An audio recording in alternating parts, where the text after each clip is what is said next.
एक 16 साल की बेटी साक्षी, उसको मोहम्मद साहिल ने चाकुओं से गोद के हत्या कर दिया। 30-35 बार चाकू मारने के बाद भी पेट नहीं भरा तो पत्थल से कुचल के, पत्थल, पहले पत्थलबाजी करते थे, अब तो पत्थल से कुचल रहे हैं, सर को कुचल रहे हैं। और इस हत्या के बाद जैसे हमेशा होता आया, ट्विटर पे ट्रेंडिंग हो गई जस्टिस फॉर साक्षी। बहुत सारे लोगों ने फेसबुक पे फोटो शेयर कर दिया, साक्षी को न्याय दो। कैंडल मार्च हो गया, साक्षी के हत्यारों को फांसी दो। नेताओं के भी बयान आ गए, बहुत सारे अपने आप को जो हिंदू हितैषी कहते हैं वो भी अपने बयान दे रहे हैं। और हमेशा ऐसा होता है, पिछले 75 साल में ही हो रहा है। हत्या होती है, कैंडल मार्च होता है, बयान आता है, निंदा होती है, तू मैं होगा, आरोप प्रत्यारोप होगा, नूरा कुश्ती होगी, लेकिन जो काम करना चाहिए वो काम नहीं होता।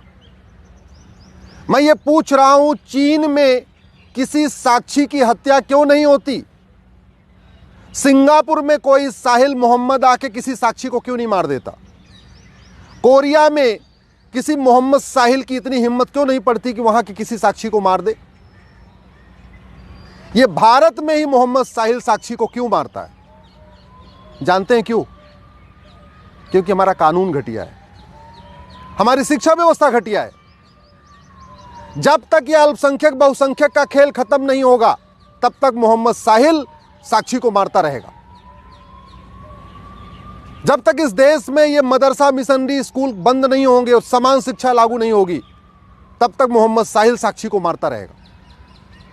जब तक इस देश में सारे पर्सनल लॉ खत्म नहीं होंगे, सबके लिए एक समान नागरिक संहिता नहीं बनेगी, तब तक कोई न कोई एक मोहम्मद साहिल किसी एक साक्षी को मारता रहेगा।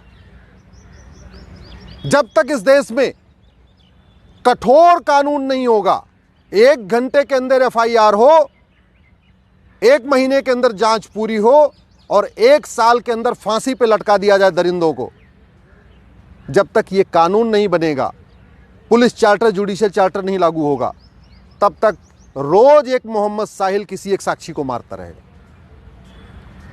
इसलिए मैं बार बार कहता हूं, तू मैं करने, निंदा करने, आरोप प्रत्यारोप करने, कैंडल मार्च करने, ट्विटर ट्रेंडिंग करने, फेसबुक पे लिखने, फांसी की मांग करने से फांसी नहीं होगी।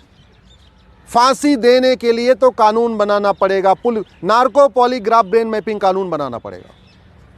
अब उससे पुलिस पूछताछ कर रही, चलती रहेगी पूछताछ, गवाहों के बयान होते रहेंगे, इधर जिरा होगी, उधर जिरा होगी, यही चलेगा, फांसी नहीं होगी। आज तक फांसी हुई किसको? कमलेश तिवारी के हत्यारों को फांसी हो गई क्या? बादल के हत्यारों को फांसी हो गई क्या? डॉक्टर नारंग के हत्यारों को फांसी हो गई? हिना तलरेजा के हत्यारों को फांसी हो गई? अंकित सक्सेना के हत्यारों को फांसी हो गई? कितने हत्यारों को फांसी हुई? इसके बावजूद फांसी मांग करते रहते। अरे भैया, फांसी की मांग करने से फांसी होनी होती तो अब तक 1000-2000 को फांसी हो गई होती, किसी को नहीं हुई। और कोई ऐसा दिन नहीं गुजरता जब भारत में कहीं न कहीं एक जगह किसी न किसी साक्षी को या तो लफ्ज़-ए-हाद में नहीं फंसा लिया जाता, और नहीं अगर फंसती है तो मार नहीं दिया जाता। देखते देखते अफगानिस्तान में खत्म हो गए, पाकिस्तान में खत्म हो गए, बांग्लादेश में खत्म हो गए, हिंदुस्तान के 9 राज्यों में खत्म हो गए, भारत के 200 जिलों से पलायन हो रहा है। इसके बावजूद भी अभी जो काम होना चाहिए उसकी मांग करते ही नहीं है। टीवी में डिबेट होती है लेकिन जिहाद का समाधान क्या, उस पर चर्चा नहीं होती। पुलिस रिफॉर्म, जुडिशियल रिफॉर्म करना पड़ेगा जिहाद को रोकना है तो। ये जो विशेष कानून, विशेष दर्जा, विशेष योजना, विशेष जो स्पेशल स्टेटस है, इसको खत्म करना पड़ेगा। ये अल्पसंख्यक बहुसंख्यक का कॉन्सेप्ट खत्म करना पड़ेगा, माइनॉरिटी मेजॉरिटी का कॉन्सेप्ट खत्म करना पड़ेगा, मदरसा मिशनरी स्कूल बंद करना पड़ेगा, गुरुकुल शिक्षा लागू करनी पड़ेगी, वैदिक शिक्षा लागू करनी पड़ेगी, जिससे क्या खाना है क्या नहीं खाना, क्या पढ़ना क्या नहीं पढ़ना, क्या देखना क्या नहीं देखना, क्या सुनना है क्या नहीं सुनना, इस चीज का भाव बच्चे में बचपन में डालना पड़ेगा। ये पर्सनल लॉ खत्म करके समान नागरिक संहिता लागू करना पड़ेगा, तब जाके सबके बीच में प्रेम बढ़ेगा, तब जाके साक्षी बचेगी। ऐसे नहीं बचेगी बतौलेबाजी करने से, भाषणबाजी करने से। घुसपैठियों के खिलाफ फांसी देने का कानून बनाना पड़ेगा, जिहादियों को फांसी देने का कानून बनाना पड़ेगा। और न्यायिक व्यवस्था ठीक हो, न्यायिक व्यवस्था 1 साल के अंदर सजा होना शुरू हो जाए, इसके लिए जुडिशियल चार्टर लागू करना पड़ेगा। मेरा आप लोगों से हाथ जोड़ के निवेदन है, इस वीडियो को घर घर पहुंचाइए, अधिक से अधिक शेयर करिए। बहुत हो गया तू मैं, बहुत हो गया नूरा कुश्ती, बहुत हो गया आरोप प्रत्यारोप। इससे कुछ नहीं होने वाला, न जिहाद रुकेगा, न मजहबी उन्माद रुकेगा, न साक्षी बचेगी।